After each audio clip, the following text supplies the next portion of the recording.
Hello friends, আজি আমি discuss কৰিম ডক্টৰ বাণীকান্ত কাকতি এৱাৰ্ড এইবাৰ কোনসকল ছাত্ৰ ছাত্ৰীয়ে লাভ কৰিব, কিমান পাৰ্চেন্টেজ লাগিব আৰু নিযুত মইনা আঁচনি লাভ কৰা ছাত্ৰীয়ে এই স্কুটিটো লাভ কৰিব নে নাই সেইবোৰ আজি আমি ইয়াতে ডিসকাস কৰিম। যদি ভিডিওটো ভাল লাগে লাইক কৰিব, কমেন্ট কৰিব আৰু সাবস্ক্ৰাইব কৰিবলৈ নাপাহৰিব। এতিয়া হিছো যোনসকল ছাত্ৰ ছাত্ৰীয়ে এইবাৰ এইচএস পাস কৰিছে তেহেতসকলে কেতিয়ালৈ এই স্কুটি বাণীকান্ত কাকতি এৱাৰ্ডটো লাভ কৰিবলৈ পাৰিব। এইটো আপোনাৰ বাণীকান্ত কাকতি এৱাৰ্ডটো আপোনালোকে নেক্সট ইয়াৰ মানে আপোনালোকে এইটো মাহৰ লাষ্টত লৈকে আপোনালোকে পাব পাৰে। আগতে সেৰিমনিয়েল হ'ব, তাৰ পিছত আপোনালোকে স্কুটিটো লাভ কৰিব পাৰিব।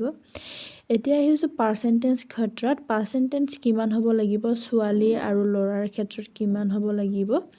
আগতে ছোৱালীৰ ক্ষেত্ৰত আছিল 60% আৰু ল'ৰাৰ ক্ষেত্ৰত আছিল 75%, কিন্তু এতিয়া সকলো ছাত্ৰ ছাত্ৰীকে 80% যদি আছে তেতিয়া হলে দিয়া হ'ব বাণীকান্ত কাকতি এৱাৰ্ড স্কুটি আপোনালোকে লাভ কৰিবলৈ পাৰিব।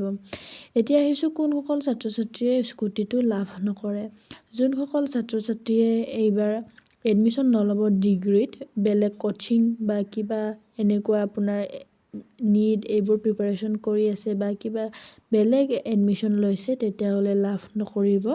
আৰু বেলেগ ষ্টেটত পঢ়িব গৈছে সেইবোৰ লাভ নকৰিব। অনলি অসমৰ বাসিন্দা আৰু অসমত যোনসকল ছাত্ৰ ছাত্ৰী আছে তাতে অসমতে পঢ়িব তেহেতসকলকহে এই স্কুটিটো দিয়া হ'ব বুলি কোৱা হৈছে।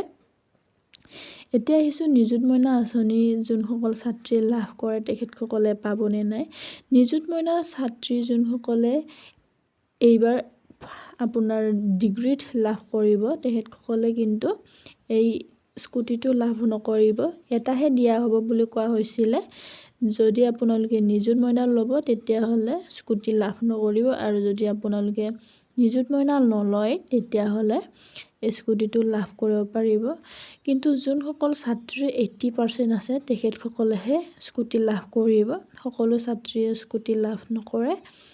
80% যদি আছে তোমালোকে স্কুটি লাভ কৰিবলৈ পাৰিবা এইটো বছৰত, আৰু যদি 80% নাই তেতিয়াহলে নিযুত মইনা আঁচনি পাবা। সকলো ছাত্ৰীকে নিযুত মইনা আঁচনি দিয়া হয়।